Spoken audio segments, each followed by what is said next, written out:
પ્રણામ, નમસ્કાર. રત્ન સ્પિરિચ્યુઅલ વર્લ્ડમાં આપ સૌનું હાર્દિક સ્વાગત છે.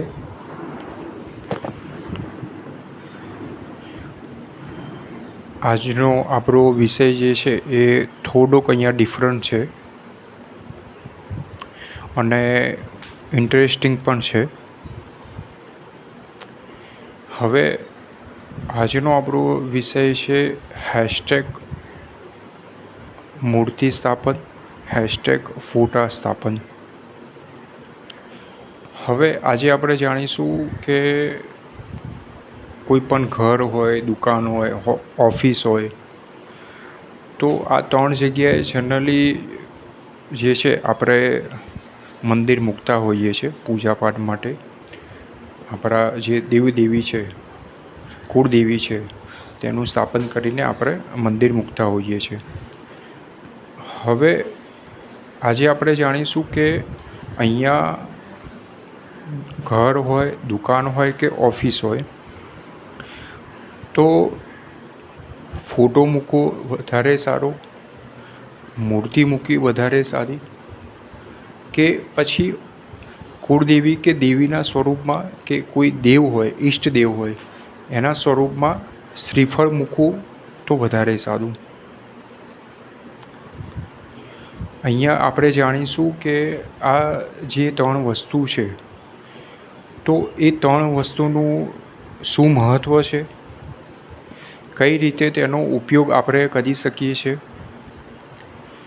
અને આ ત્રણ વસ્તુ જે છે અલગ અલગ રીતે, અલગ અલગ પ્રકારે જે છે અલગ અલગ સ્થાનમાં જો મૂકવામાં આવે તો તેની કેટલી અસર થાય છે, કઈ રીતની અસર થાય છે, હકારાત્મક અસર થાય છે કે નકારાત્મક અસર થાય છે.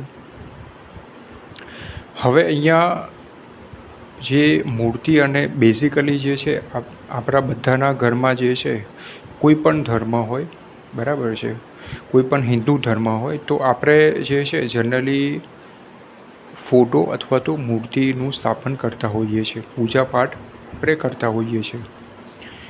હવે આજે આપણે જાણીશું કે શું સાચે જમાં વેદ આપણા જે 4 વેદો છે, તો વેદ પ્રમાણે જે છે મૂર્તિનું સ્થાપન કરવું કે પછી ફોટાનું સ્થાપન કરવું.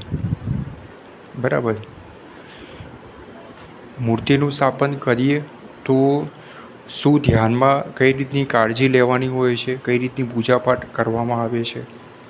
જો ફોટાનું સ્થાપન કરવામાં આવે તો કઈ કઈ કાળજી લેવાની હોય છે, કઈ રીતનું જે છે પૂજા પાઠ કરવાના હોય છે, તે આપણે જાણીશું. અહીંયા જે છે એ ઘણા બધા પ્રશ્નો છે, બરાબર. કોઈ જે છે મૂર્તિ સ્વરૂપે દેવ કે દેવીને પૂજે છે, કોઈ મૂર્તિનું સ્થાપન કરે છે, કોઈ ફોટો અને મૂર્તિ બંનેનું સ્થાપન કરે છે, કોઈ ફોટાનું સ્થાપન કરે છે, કોઈ જે છે ફોટો પણ નહીં, મૂર્તિ પણ નહીં, શ્રીફળનું સ્થાપન કરે છે, બરાબર છે. કોઈ દેવ જે છે અથવા તો દેવી છે એનું શસ્ત્ર હોય, બરાબર છે, તો એનું કોઈ સ્થાપન કરે છે, એની પૂજા કરે છે, બરાબર છે. તો અહીંયા આપણે 4 વેદ પ્રમાણે, જ્યોતિષશાસ્ત્ર પ્રમાણે, વાસ્તુશાસ્ત્ર પ્રમાણે જે છે એ આપણે જે છે કઈ રીતે અને કઈ જગ્યાએ ક્યારે આપણે મૂર્તિનું સ્થાપન કરવું જોઈએ, ક્યારે આપણે ફોટાનું સ્થાપન કરવું જોઈએ, ક્યારે આપણે શ્રીફળ અથવા તો દેવ કે દેવીનો જે શસ્ત્ર છે એનું સ્થાપન કે પૂજા કરવી જોઈએ. આ બધી જ વસ્તુ જે છે આપણે જાણીશું. અને જો ફોટાનું સ્થાપન આપણે કર્યું હોય, મૂર્તિનું સ્થાપન આપણે કર્યું હોય, કે કોઈ શસ્ત્રનું સ્થાપન કર્યું હોય, પૂજા આપણે કરતા હોઈએ, તો શું કંઈ દોષ લાગે છે? દોષમાં વધારો થાય છે કે ઘટાડો થાય છે?